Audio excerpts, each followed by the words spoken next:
part 2 to the other video about this guitar. I took it apart, kind of showed you the insides, and was like, it looks pretty good. Not like the other guitar. Well, I bought a new electronics from Guitar Fetish, and they're supposed to be solder free. And they would have been, but the input jack, the hole that leads to the input jack in here isn't big enough for the input jack to go through. So I ended up having to desolder the input jack and then desolder the other one on the new electronics and then resolder. Well, I had the El Cheapo soldering iron, and so I was able to get it off, but it took forever for that soldering iron. So I went in and did some research on soldering irons and on how to solder, and got myself a new soldering iron. So anyway, that was one of the, it was annoying because I thought it was going to be like a 30-minute change out, and it ended up taking me, probably a few hours. But I also had to make a trip to the hardware store and get a new soldering iron and get new solder. So lessons learned, okay?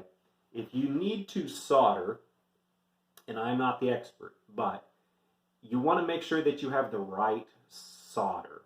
And it's spelled S-O-L-D-E-R, which is another lesson learned. But you need to make sure that you have the kind that is for electronics. And you can buy lead-free, and so that's what I've got. And when you get your soldering iron, what you want to do is you want to go ahead and plug it in, get it nice and hot, take your solder, put it to the soldering iron, and get the tip, get a bunch of solder on the tip. Then you take that tip and you want to put it into a damp sponge. I just used the kitchen sponge that we had, and put it in there, and it just takes a second. And what that does is it helps, I guess it just helps the tip work better. That's what I read, and it worked. So anyway, I did that and was able to go ahead and get just the little bit of solder that I needed to put on the jack. And I wish I had an extra jack. I don't know where I put it. It would be nice if I had more visuals for you to see, but it is what it is. So anyway, I connected it. The other thing you want to do with a soldering iron is when you're done, it recommends that you put a little bit of solder on it and keep it on there, because it's supposed to keep the, I think it's the rust off of the tip. And then when you heat it back up, you've already got some solder on it, put it back into a sponge, and that kind of gets the solder off really fast, and then you're able to work with your soldering iron again. Always make sure that you unplug it, and it's good to, like I have an outlet that I can turn off. So that's what I got. Anyway, so the new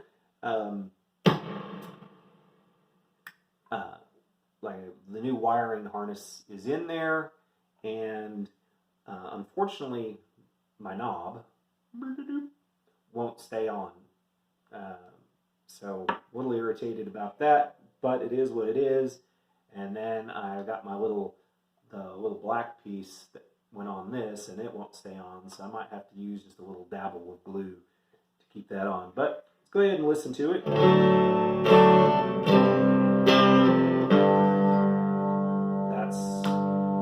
That was with the single coil. The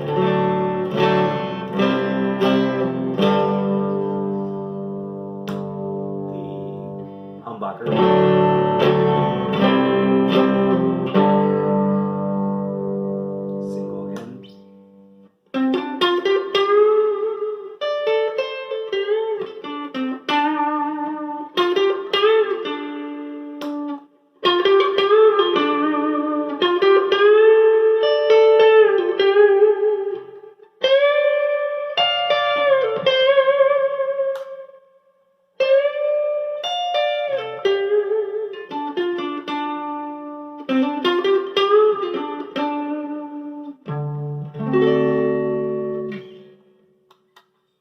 was the neck pickup.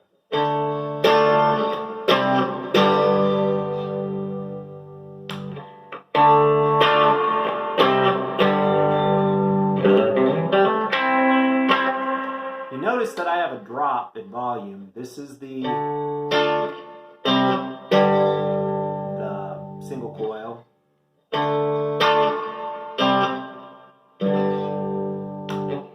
Humbuckers.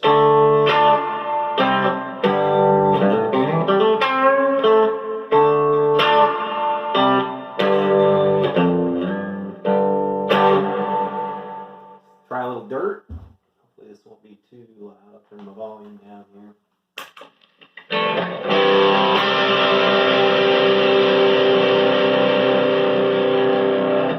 Got some new strings on here, so just make sure this is tuned up decent. We're all right.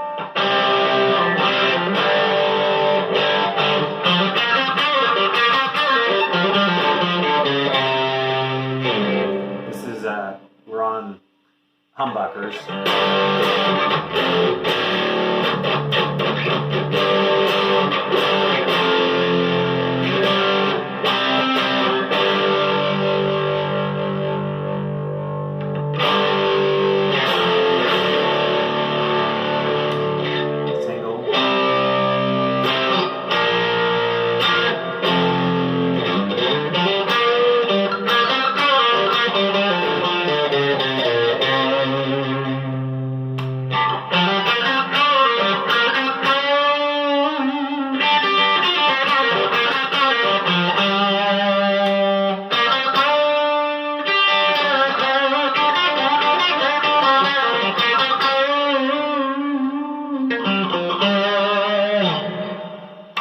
So that's really the guitar that I wanted when I bought it, is with that, the coil tap.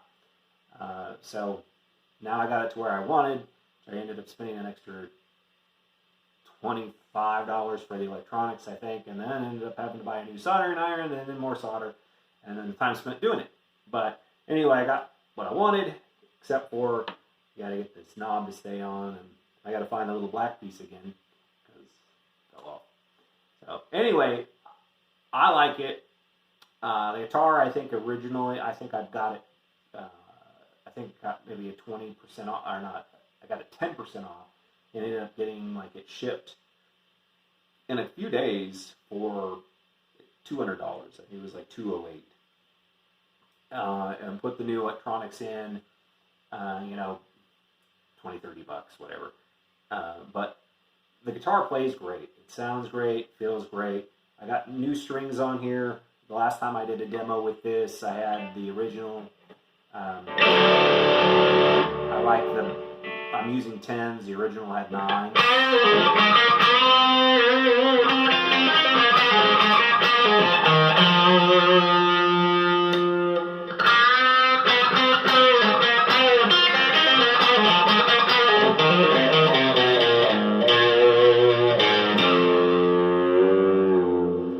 Sounds good to me. The other thing, the nut, I didn't have to do anything to it to put the bigger strings on, which was great. I've had to file nuts before to get the bigger strings to fit. And these aren't way bigger than the original, but it stays in tune pretty well, and it sounds good. So for 200 bucks, it's a Xaviere guitar, and you're really, as a beginner, intermediate guitar player who's not really going to be playing live, I think it's a great guitar. You can play live, but basically meaning if you're a professional guitar player and you're making money playing guitar, then you're probably going to have an original Tele or a G&L or some fancy brand that that you can afford because it's your living. But for all of us other folk, this is a great guitar. Definitely worth the money that I spent on it. And so there you go. Hope you have a great day. God bless. Bye.